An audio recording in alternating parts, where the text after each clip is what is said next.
Development and investment appetites within Jordan are on the increase and are causing a restructuring of some planning attitudes in order to meet the demands for growth and to preserve the country's natural heritage. This restructuring has inspired the initiation of a regional master plan for the entire eastern shore of the Dead Sea. If managed sensitively, the area will stimulate the region's economy and preserve its integrity as a global tourist destination. This master plan will offer diverse investment opportunities and new places to visit, live and work. The region has been the cradle of civilization and of the three Abrahamic faiths for 9,000 years. It is an area of world importance, and Jordan is privileged to be its custodian, as it recognizes that it has a responsibility to provide a sustainable legacy for future generations. Being the lowest point on Earth and within the Great Rift Valley, the Dead Sea Basin has an abundance of attractions and historical sites set within awe-inspiring scenery. Its climate and spas have provided health and well-being benefits to humankind for thousands of years. The combination of upstream irrigation, water diversion, industrial processes and evaporation is causing the sea level to fall at a rate of 1 meter per year. This, together with piecemeal development, is threatening the area's natural assets and fragile biosphere. The need for a regional master plan is vital. The best way forward is in establishing a charter that will govern the balance between development and preservation. The existing topological and ecological conditions provide natural demarcations, indicating areas that should be conserved and those suitable for development.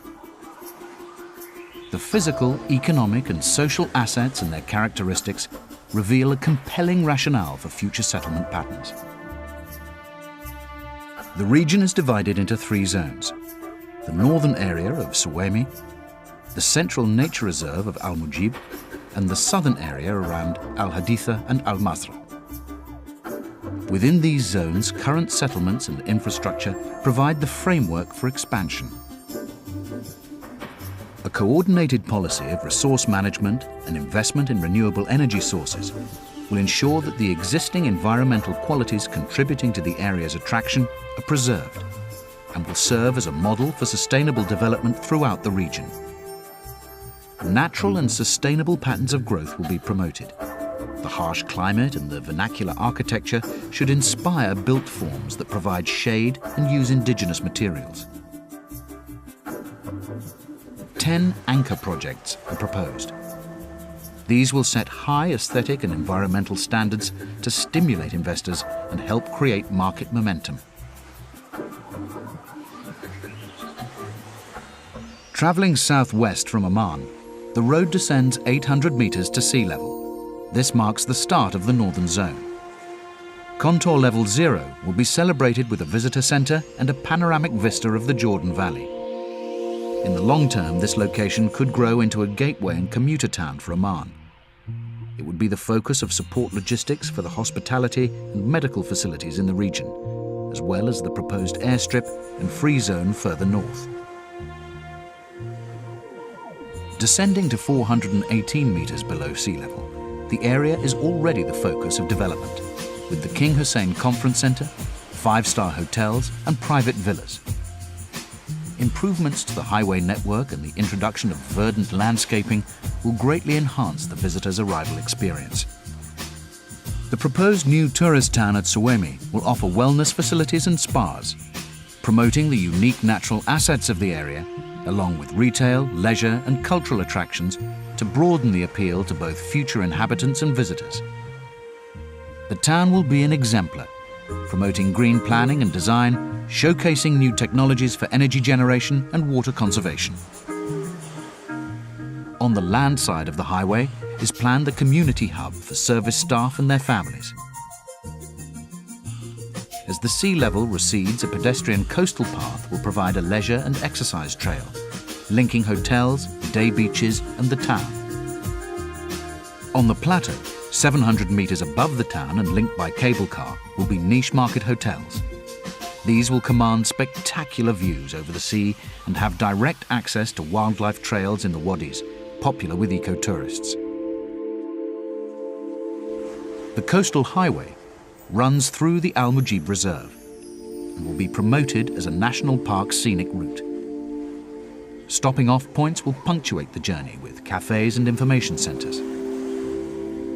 The area is characterised by isolated coastal developments carefully integrated into the natural landscape. The focus of the southern zone is the existing town of Al Haditha. The catalyst for change here will be the decision to build the Red to Dead Canal. In the interim, the existing potash and possible solar power technologies provide core subjects for research, development and manufacture in a proposed technical academy that could bring economic diversity and attract students to the region. The academy would trigger expansion with associated food and retail outlets, hostels, budget hotels and sports and leisure facilities, all necessary for a young cosmopolitan community. At the prominent tip of the peninsula, the master plan proposes niche hotels, a second conference venue, land art and entertainment facilities. The area could soon become renowned for year-round international events. The proposed master plan and strategic charter address the commercial needs of the region and encourages sustainable growth. Through the controlled expansion of existing towns and sensitive placement of new settlements, the integrity of the region's natural assets can be enhanced. The proposals strive to make the region more accessible for the enjoyment of tourists and Jordanians alike, and to stimulate socio-economic changes whilst preserving the area's unique natural beauty.